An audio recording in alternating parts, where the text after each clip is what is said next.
ഡിവൈഎഫ്ഐയുടെ മനുഷ്യച്ചങ്ങല തന്നെയാണ് വിഷയം. മനുഷ്യച്ചങ്ങല ഇപ്പോൾ ആരംഭിച്ചു കഴിഞ്ഞിട്ടുണ്ട്. കാസർഗോഡ് മുതൽ രാജ്ഭവൻ വരെയാണ് ഡിവൈഎഫ്ഐയുടെ മനുഷ്യച്ചങ്ങല. അത് കേന്ദ്ര അവഗണനയ്ക്കെതിരെയാണ്, തൊഴിൽ രാഹിത്യത്തിനെതിരെയാണ് ഡിവൈഎഫ്ഐ പ്രവർത്തകർ ഒന്നും ചേരുന്നത്. അത് കക്ഷി രാഷ്ട്രീയ ഭേദമന്യേ എല്ലാവരും ഒന്നിക്കണമെന്ന ആഹ്വാനമൊക്കെ ഡിവൈഎഫ്ഐ നടത്തിയിട്ടുണ്ട്. എത്രത്തോളം വലിയ ജനപിന്തുണ ലഭിക്കുമെന്നത് കണ്ടറിയേണ്ടത് തന്നെയാണ്. അജിംസ്, കൊൽക്കത്തയിൽ നമ്മൾ കണ്ടതാണ് ബ്രിഗേഡ് റാലി. അത്രയധികം വലിയ ജനലക്ഷങ്ങൾ അണിനിരന്ന ഒരു റാലിയായിരുന്നു. അതിന് പിന്നാലെ വരുന്ന ഒരു മനുഷ്യച്ചങ്ങല ഇവിടെ കേരളത്തിൽ നടക്കുകയാണ്. എത്രത്തോളം പ്രതീക്ഷാവഹമായിരിക്കും അവരുടെ ഒരു മനുഷ്യച്ചങ്ങല?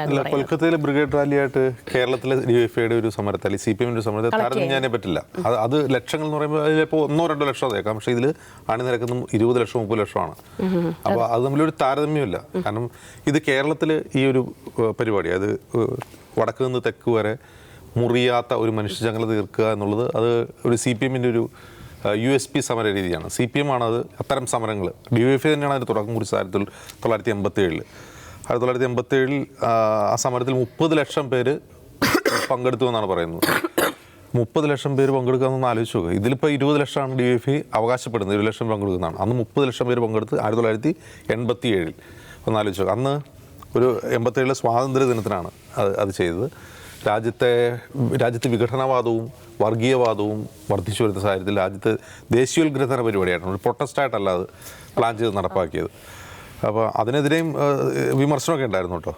അതിൽ മനോരമയൊക്കെ ശക്തമായിട്ട് വിമർശിച്ചു. മനോരമയുടെ എഡിറ്ററായിരുന്ന KM മാത്യു പറഞ്ഞു അത് എന്താണ്, അതിന് തൊട്ട് 2 വർഷം മുമ്പാണ് ക്വിറ്റ് ഇന്ത്യ സമരത്തിന് 40-ാം വാർഷികം കഴിഞ്ഞത്. അപ്പോൾ ക്വിറ്റ് ഇന്ത്യ സമരം അന്ന് നയനാർ സർക്കാർ മറ്റാണ് ഭരിക്കുന്നത്. അപ്പോൾ സർക്കാർ എന്ത് ചെയ്തില്ല, ഈ ക്വിറ്റ് ഇന്ത്യ സമരത്തിൻ്റെ വാർഷികം ആഘോഷിച്ചില്ല. അപ്പോൾ അതിൻ്റെ ഒരു ജാള്യത മറയ്ക്കാൻ വേണ്ടി ചെയ്യുന്ന പരിപാടിയാണെന്നാണ് അന്ന് അതിന് വിമർശനം ഉണ്ടായിരുന്നു. കോൺഗ്രസ് ശക്തമായിട്ട് വിമർശിച്ചിരുന്നു അതിന്. ഇനിയിപ്പോൾ ഇതിൻ്റെ ഭാഗമായിട്ട് സംഘടിപ്പിച്ച ഒരു ഓർമ്മ പുതുക്കലിൽ ഇപ്പോഴത്തെ ദേവസ്വം മന്ത്രി പറയുന്നുണ്ട്, അന്ന് ഒരു പത്രം 4 ജീപ്പുകൾ മലപ്പുറം ജില്ലയിലടക്കം തലങ്ങും വിലങ്ങും ഓടിച്ചു, എവിടെയെങ്കിലും കണ്ണി മുറിയുന്നുണ്ടോ എന്ന് കണ്ടുപിടിക്കാൻ കിട്ടിയില്ല. മനോരമ തന്നെയായിരിക്കും അത് ഉദ്ദേശം ഉണ്ടാവും. അത് KM മാത്യു അതിനെ പരസ്യമായിട്ട് വിമർശിച്ചിരുന്നു, കോൺഗ്രസും വിമർശിച്ചിരുന്നു. ഇവരുടെ ക്വിറ്റ് ഇന്ത്യ സമരത്തിൽ പങ്കെടുക്കാത്തതിൻ്റെ ജാള്യത മറയ്ക്കാൻ വേണ്ടിയാണ് എന്നുള്ളത് പറഞ്ഞിരുന്നു. പക്ഷെ അന്നും അത് ഒരു സംഭവമായിരുന്നു. കാരണം ഇന്ത്യയിൽ ആദ്യമായിട്ടാണ് അങ്ങനെ അത്രയും ജനങ്ങൾ പങ്കെടുക്കുന്ന ഒരു പരിപാടി സംഘടിപ്പിക്കുക. അപ്പോൾ അത് വലിയ ജനപങ്കാളിത്തം, യുവാക്കളുടെ പങ്കാളിത്തം ഉണ്ടായെന്ന് മാത്രമല്ല, അന്നത്തെ പ്രധാനപ്പെട്ട സാംസ്കാരിക നായകന്മാരൊക്കെ അതിൻ്റെ പങ്കാളിയായിരുന്നു.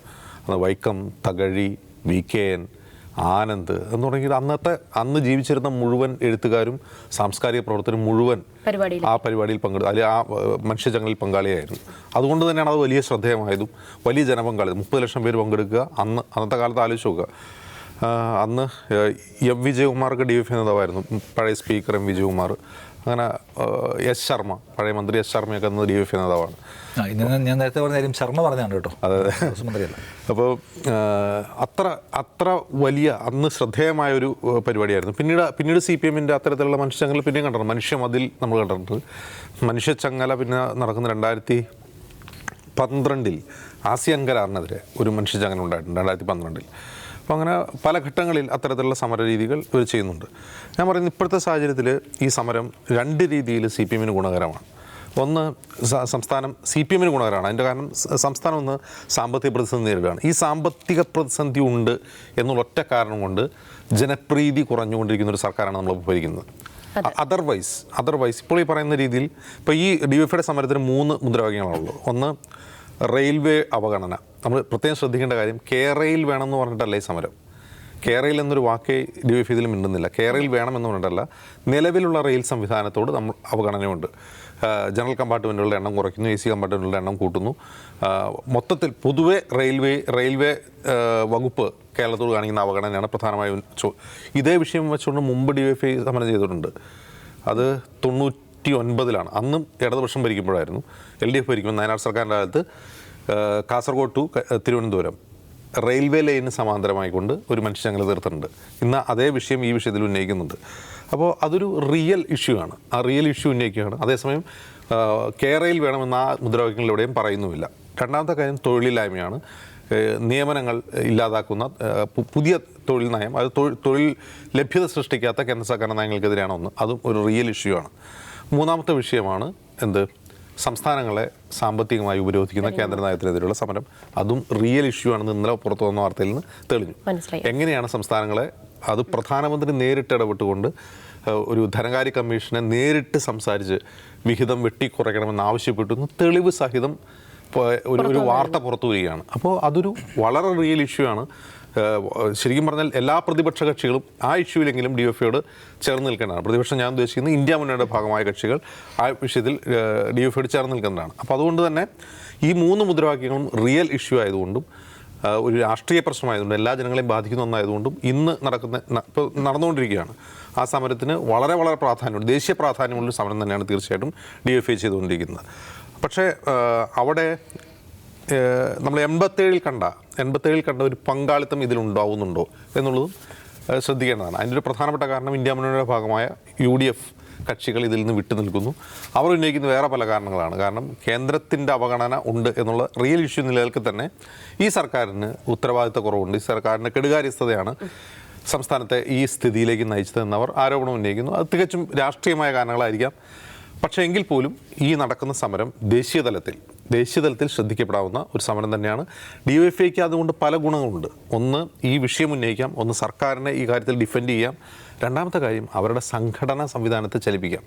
എത്ര നാളായി DYFI ഒരു സമരം ചേർത്തണം. DYFI ചെയ്യുന്ന ഏറ്റവും പ്രധാനപ്പെട്ട കാര്യം ആ പൊതിച്ചോറ് വിതരണമാണ്. അതിനെ കുറച്ച് കാണുകയല്ല, അതൊരു വലിയ ഗ്രേറ്റ് ആയിട്ടുള്ളൊരു ജോബാണ്. പക്ഷേ ഒരു സമര സംഘടന എന്ന നിലയിൽ DYFIയുടെ അസ്തിത്വം തന്നെ ചോദ്യം ചെയ്യപ്പെടുന്ന കുറേ വർഷങ്ങളാണ് കടന്നു പോകുന്നത്. സമരം ചെയ്യാതെ DYFIക്ക് എങ്ങനെ നിലനിൽക്കാൻ കഴിയും? അതൊരു യുവജന സംഘടന, സേവന പ്രവർത്തനങ്ങൾ കൊണ്ട് മാത്രം ഒരു യുവജന സംഘടന നിലനിൽക്കാൻ കഴിയില്ല. അത് തെരുവിലിറങ്ങി അനീതിയെ ചോദ്യം ചെയ്യുന്ന ശക്തമായ സമരങ്ങൾ നടത്താൻ DYFIക്ക് കഴിയണം. അതുകൊണ്ട് തന്നെ അവരുടെ ഒരു സംഘടനാ ശരീരത്തെ ഊർജ്ജസ്വലമാക്കുന്ന ഒരു സമരം കൂടിയാണ് ഇത്. അങ്ങനെ പല കാര്യങ്ങളാൽ ഗുണകരമായ ഒരു സമരമായി DYFIക്ക് ഇത് മാറുന്നുണ്ട്. നിഷാദ്, ഒരു കക്ഷി രാഷ്ട്രീയം മറന്നുള്ള ഒരു ജനപിന്തുണ ഈ മനുഷ്യച്ചങ്ങലയ്ക്ക് ലഭിക്കുമെന്ന് പ്രതീക്ഷിക്കുന്നുണ്ട്. അതോടൊപ്പം തന്നെ ജനങ്ങളെ എത്രത്തോളം സർക്കാരുമായി CPM-മായി അടുപ്പിക്കാൻ കഴിയും മനുഷ്യച്ചങ്ങലയ്ക്ക്? നോക്കൂ ദിവ്യ, നമ്മളിപ്പോൾ ഇന്നത്തെ ഇന്ത്യൻ സാഹചര്യത്തിൽ നേരിടുന്ന ഏറ്റവും പ്രധാനപ്പെട്ട വെല്ലുവിളി നമ്മൾക്കെതിരെ ഉണ്ടാകുന്ന ഭരണകൂട നയങ്ങൾക്കെതിരെ ശരിയാവണ്ണമുള്ള ജനകീയ പ്രതിരോധങ്ങൾ ഉയർന്നു വരുന്നില്ല എന്നതാണ്. കുറച്ചുകൂടി വ്യക്തമായി പറഞ്ഞാൽ സമരങ്ങൾ ഉണ്ടാവുന്നില്ല എന്നാണ് ഇന്ത്യ നേരിടുന്ന ഏറ്റവും വലിയ പ്രതിസന്ധി. പ്രതിപക്ഷ കക്ഷികൾക്ക് ശരിയാവണ്ണമുള്ള സമരങ്ങൾ സൃഷ്ടിക്കാൻ കഴിയുന്നില്ല. അപ്പോഴാണ് DYFI 20 ലക്ഷം ആളുകളെ പങ്കെടുപ്പിക്കുന്ന ഒരു വലിയ സമരം സംഘടിപ്പിക്കുന്നത്. അതിനകത്ത് അവർ ഉന്നയിക്കുന്ന ആവശ്യങ്ങളെല്ലാം ജെനുവിനാണ്. അപ്പോൾ കേന്ദ്ര സർക്കാരിൻ്റെ അവഗണനാ സമീപനം നമ്മുടെ റെയിൽവേയിലുണ്ട്.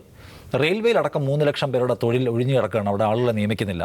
അപ്പോൾ യുവാക്കളുമായി ബന്ധപ്പെട്ട് 2 ലക്ഷം 2 കോടി തൊഴിൽ ഒരു വർഷം തരാമെന്ന് പറഞ്ഞ സർക്കാർ ഞങ്ങളെ വഞ്ചിക്കുകയാണ് എന്നത് ജെനുവിൻ ഇഷ്യൂ ആണ്.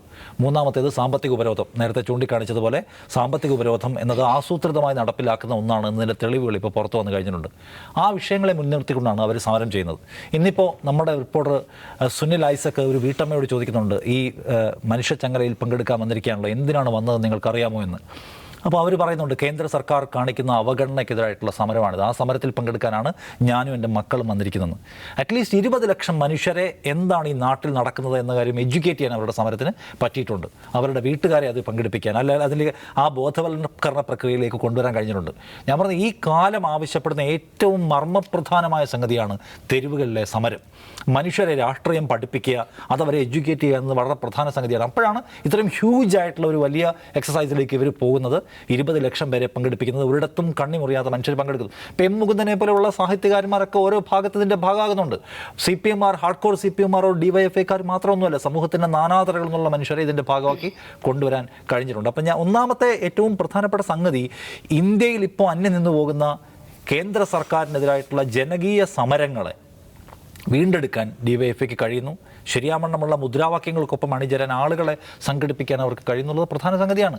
ബ്രിഗേഡ് മൈതാനിയിൽ നടന്ന DYFIയുടെ പശ്ചിമ ബംഗാളിലെ സമരവും അവരെ സംബന്ധിച്ച ഐതിഹാസികമായ സമരമാണ്. കാരണം തകർന്ന് തരിപ്പണമായിക്കൊണ്ടിരിക്കുന്ന ഒരു സംസ്ഥാനത്ത് ലക്ഷക്കണക്കിന് ആളുകളെ പങ്കെടുപ്പിച്ചുകൊണ്ട് ഒരു പദയാത്ര പൂർത്തിയാക്കിയ ശേഷമാണ് അവിടെ വലിയ ഒരു റാലി അവർ സംഘടിപ്പിക്കുന്നത്. അതിൽ ആയിരക്കണക്കിന് ലക്ഷക്കണക്കിന് മനുഷ്യർ പങ്കെടുക്കുന്നു. 1 ലക്ഷം വീടുകളിൽ മനുഷ്യർ കുടുക്കയിൽ സൂക്ഷിച്ചു വെച്ച പണം ആ പരിപാടി നടത്താൻ വേണ്ടി കൊടുക്കുന്നു എന്നത് എന്താണ് ആളുകളിലേക്ക് എങ്ങനെ എത്തുക, അത് പ്രധാനമാണ്. അപ്പോൾ പശ്ചിമബംഗാളിലെ പരിപാടി ഞാൻ നേരത്തെ പറഞ്ഞില്ല, നമ്മൾ ഒരു മാസം മുമ്പ് എല്ലാവർക്കും പ്ലാസ്റ്റിക് കുടുക്കകൾ കൊടുത്തിട്ട് അതിൽ നിങ്ങൾ പണം നിക്ഷേപിക്കൂ എന്ന് പറയാണ്. എന്തിനാണ് ഈ പണം നിക്ഷേപിക്കുന്നത്? ഈ കുടുക്ക എന്തിനൂടെ വെച്ചിരിക്കുന്നു നിങ്ങളുടെ വീട്ടിൽ വരുന്ന ആളുകളോട് പറയണം, ഇതിൻ്റെ മുദ്രാവാക്യങ്ങളെക്കുറിച്ച് പറഞ്ഞു കൊടുക്കണമെന്ന് പറഞ്ഞുകൊണ്ട് പരമാവധി ആളുകളിലേക്ക് സന്ദേശത്തെ എത്തിക്കുക, പെനട്രേഷൻ ഉണ്ടാക്കുക എന്നത് വിജയകരമായി നടപ്പിലാക്കുകയാണ്. സോ അത് വളരെ നവീനമായ ആശയമാണ്, ഫലപ്രദമായ ഒന്നാണ്. അപ്പോൾ DYFIയെ സംബന്ധിച്ച് നമ്മളിപ്പോൾ ഒന്ന് ആലോചിച്ച് നോക്ക്. ഇപ്പം നേരത്തെ പറഞ്ഞ പോലെ ഈ ഇത്രയും ജെനുവിനായ ഒരു ലക്ഷ്യം എടുത്തു വെച്ചുകൊണ്ട് ഇത്രയും ബൃഹത്തായ ഒരു സമരം നടത്താൻ ഇന്ന് ഇന്ത്യയിൽ ഇവർക്കേ പറ്റൂ എന്നാണ് ഞാൻ വിചാരിക്കുന്ന കാര്യം. 20 ലക്ഷം പേരെ അണിനിരത്തുക. 20 ലക്ഷം പേരെ അണിനിരത്തിക്കൊണ്ട് സംഘപരിവാറിന് ഇതിനേക്കാൾ വലിയ സംഗതി നടത്താൻ പറ്റും. പക്ഷേ നിഷാദ്, ഈ 20 ലക്ഷം എന്ന് പറഞ്ഞാൽ ഇന്ത്യ ഭരിക്കുന്ന പാർട്ടിക്ക് കേരളത്തിൽ ലഭിക്കുന്ന ഏറ്റവും മിനിമം വോട്ടിലാണ്. അപ്പം നോക്കൂ, അതാണ് അത്രയും ആളുകളെ പങ്കെടുപ്പിക്കുന്ന ഒരു സമരം എന്ന് വെച്ചാൽ ഒരു ഡെമോൺസ്ട്രേഷൻ സംഘടിപ്പിക്കുകയാണ്. ആ സമരത്തിന് ആളുകളെ പങ്കെടുപ്പിക്കാൻ കഴിയുക എന്ന് വെച്ചാൽ ജെന്യുവിൻ ഉദ്ദേശം. ഞാൻ പറഞ്ഞ 2 കാര്യങ്ങളാണ്. ഒന്ന്, മനുഷ്യരുടെ ജീവസന്ധാരണ പ്രശ്നത്തെ എടുത്ത് മുന്നിൽ വെച്ചുകൊണ്ട് നമുക്ക് മതേതരത്വത്തിനും തൊഴിലിനും ഐക്യത്തിനും സൗഹാർദ്ദത്തിനും വേണ്ടി സമരം ചെയ്യാമെന്ന് പറഞ്ഞ് വിളിച്ചാൽ 20 ലക്ഷം പേരെ കൊണ്ടുവരാൻ ആർക്ക് കഴിയും? സംഘിന് കൊണ്ടുവരാൻ പറ്റും. വെറുപ്പിന് വേണ്ടി ആളെ കൂട്ടാൻ അവിടെ പാടില്ല. അങ്ങനെയല്ലോ പറഞ്ഞു. മനുഷ്യ നന്മ എന്ന് പറഞ്ഞ പോയിന്റ് എടുത്ത് വെച്ചുകൊണ്ട് ജെനുവിൻ റീസൺ മുന്നിൽ വെച്ചുകൊണ്ട് സമരം ചെയ്യാൻ ആളെ വിളിക്കുമ്പോൾ 20 ലക്ഷം പേരെ സംഘടിപ്പിക്കാൻ കഴിയുന്നുണ്ടോ? അത് വളരെ പ്രധാനപ്പെട്ട കാര്യമാണ്.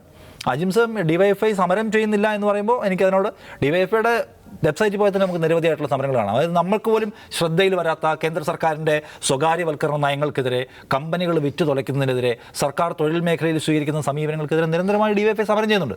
ഇത്ര വലിയൊരു സമരം അല്ലാത്തതുകൊണ്ട് നമ്മുടെ ദൃഷ്ടിയിൽ അത് പെടുന്നില്ല എന്നുള്ളൂ. പക്ഷേ അവർ പലയിടത്തായി സമരം സംഘടിപ്പിക്കുന്നു.